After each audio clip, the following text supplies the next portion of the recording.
Hai Fan. Hai, Buat apa tu? baca buku Buku apa? koleksi kisah teladan Islam. Okey. Fan baca buku teladan yang mana? Ampun, dah macam penting dah. Kisah apa? Harta yang apa? Amat Amat bernilai. bernilai. Okey, baca. Tersebut sebuah kisah seorang sufi bernama Malik bin Dinar. Pada suatu malam, seorang pencuri memasuki rumahnya. Pada waktu itu Malik bin Dinar sedang khusyuknya beribadat dan tidak menyadari kehadiran pencuri itu. Pencuri itu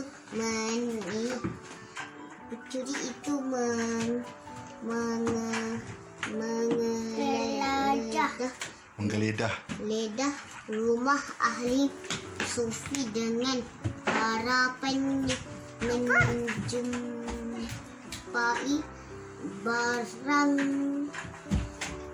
barangan berharga.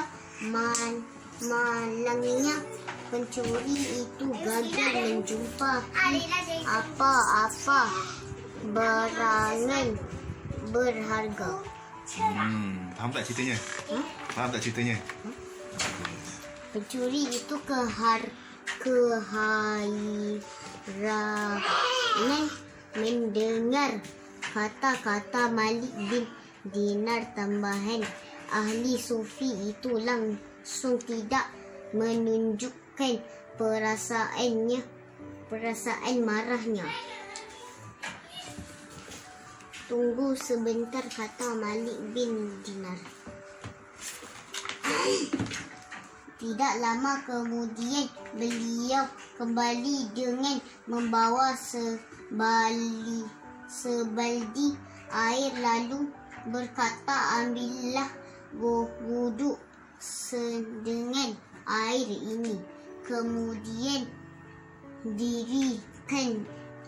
dirikanlah solat 2 rakaat. Niscaya kamu akan mendapat sesuatu yang lebih bernilai. Pencuri itu akur dengan suruhan Malik bin Dinar. Tiba-tiba hatinya berasa tenang dan damai.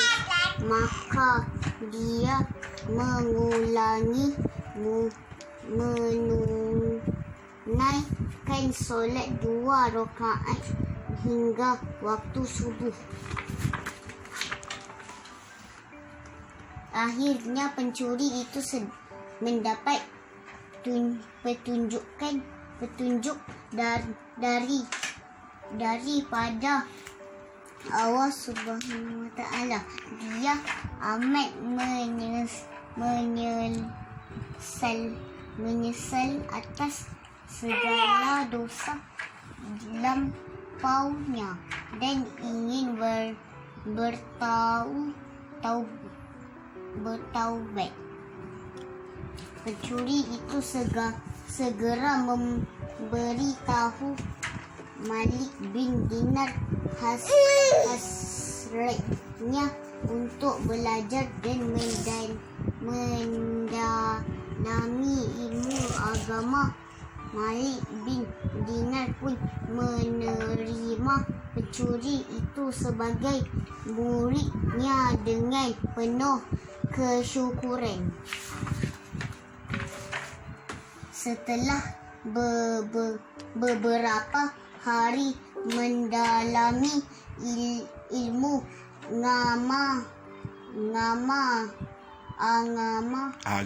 agama, pencuri itu pun memohon diri untuk pulang. Dia bersyukur kerana ditakdirkan oleh Allah Subhanahu Wa Taala.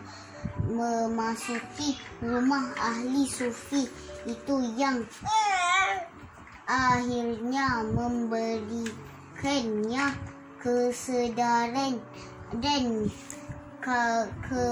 keinsafan.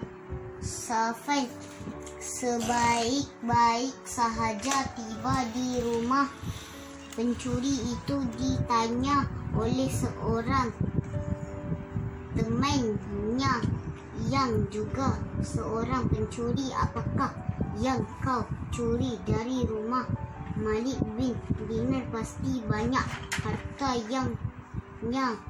yang kau curi. Alhamdulillah, aku berjaya memperoleh harta yang paling bernilai melebihi seluruh harta di dunia ini, jawab pencuri yang sudah bertaubat itu. Mendengar kata-kata si pencuri yang insaf itu, temannya tercengang lalu bertanya, di manakah harta itu? Aku tidak nampak pun. Janganlah sorok, berilah aku sedikit.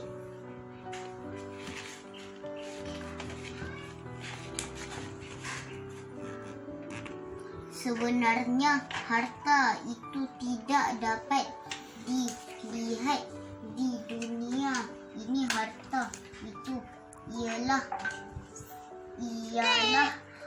pahala ibadat yang akan kita perolehkan pada akhirat nanti. Jika kau memahukan harta itu, marilah bertaubat dan beribadat kepada Allah Subhanahu Wa Taala.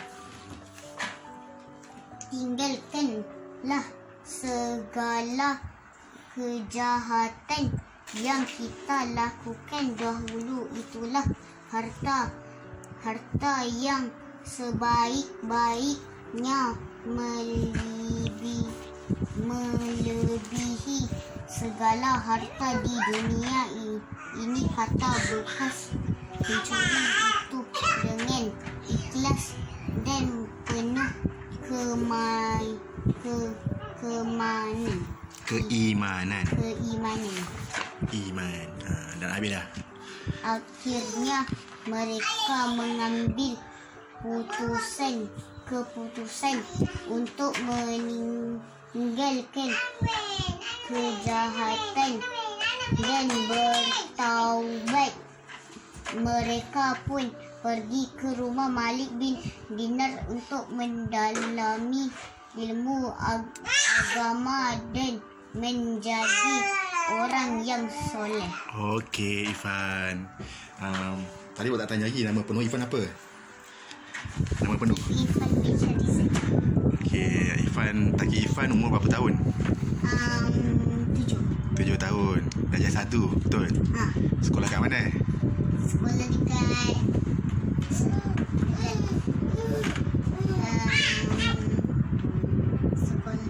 sekolah kebangsaan Parit Baharu. Sekolah kebangsaan Parit Baharu. Dekat tak dengan rumah sekolah? Dekat. Okey, best tak baca buku? Best. Kita dapat apa kalau baca buku? Kita dapat apa kalau baca buku? Ilmu pengetahuan, pandai. Lepas ni Ifan nak baca lagi tak? Nak. Okey. Okey cakap bye-bye kat kamera. Bye-bye. Bye-bye. Cakap selamat baca. Selamat baca. Okey, bye.